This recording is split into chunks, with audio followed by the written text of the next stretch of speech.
I'm Cape Joel, and this is Comic Smack, your weekly, daily, all the time, anytime comic show where I give you your fix of everything you need to know from the world of comic books and superheroes. And on today's show, we're taking a closer look at The Amazing Spider-Man issue number 18.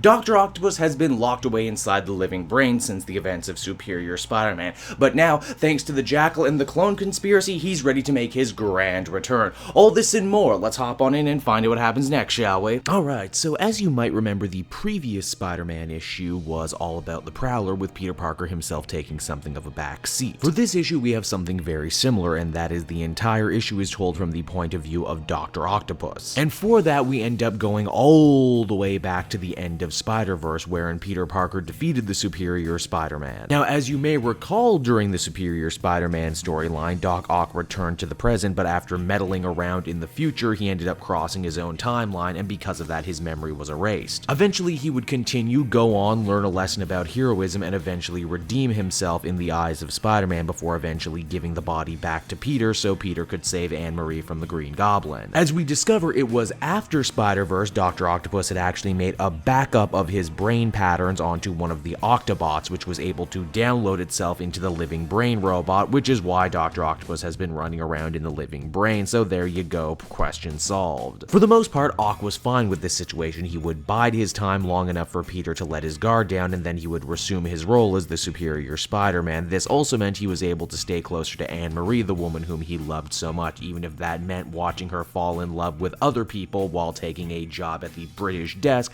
of Parker Industries. Eventually, Ock could stand no more and attempted to overwrite the mind of Dr. Blaine, who was currently seeing Anne Marie, only he ran into a horrible snag, and that is he had designed his whole brain downloading technology with only his brain waves and Peter Parker's brain waves in mind. This essentially means it's either Peter or nothing for Dr. Octopus, and while he didn't kill Dr. Blaine, he did send him away, leaving Anne Marie lonely and vulnerable once again. Oh, I feel so bad for her. She's been put through the ringer and she's such a good person. She doesn't deserve any of this. Anne Marie, and by extension the living brain, get called back to New York for a meeting with Peter Parker about what to be done about this new you situation. While on the journey though, Anne Marie ends up actually confiding in the living brain, saying that the Peter Parker she loved was a lie, a sham. It was Dr. Octopus pretending to be Peter Parker, and that she could never love a man knowing that he committed such evil deeds. With that, Otto's path is clear: get him a body ASAP and prove to Anne Marie that he can be different. Only this is where things kind of take a swerve. You see, Peter starts doing some diagnostics on the living brain because he's been acting so strangely. And with that, Peter ends up retelling the story to Brain about how Dr. Octopus ultimately saw the light at the end of his Superior Spider-Man days, knowing that to save the woman he loved, he would need to give up control of his body. In a way, proving that Peter was and always shall be the true Superior Spider-Man. And once this news really hits Otto, really sinks in on him, he can't handle it. He freaks the hell out as the living brain and tries to kill everybody. Luckily, the robot isn't exactly the most mobile thing on Earth, and Peter is a lot faster in his Spider-Man form. He saves Anne Marie, and the living brain ends up self-destructing. Also, neither Spider-Man nor Anne Marie ever for a second thought that that might be Dr. Octopus inside the living brain. They just thought it was some sort of dangerous malfunction or rogue piece of code.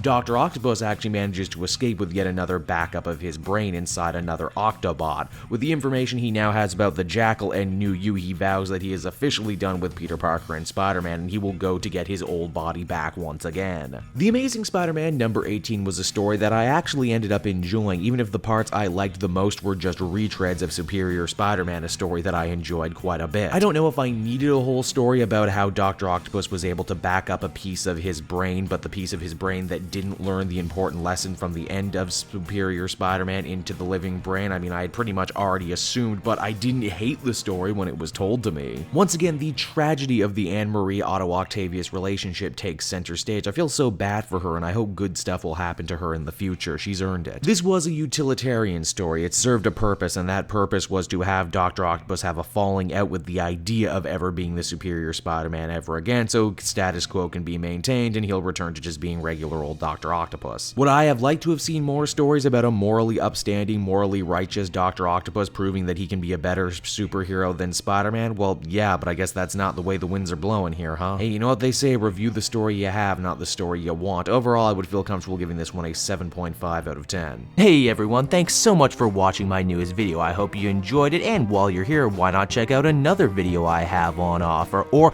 maybe if you're feeling in a supportive mood, you want to like or subscribe. And if you want to support the creation of more videos just like this one, then please by all means check out the Kate Joel Patreon. A little bit goes a very long way, and I will see you all next time.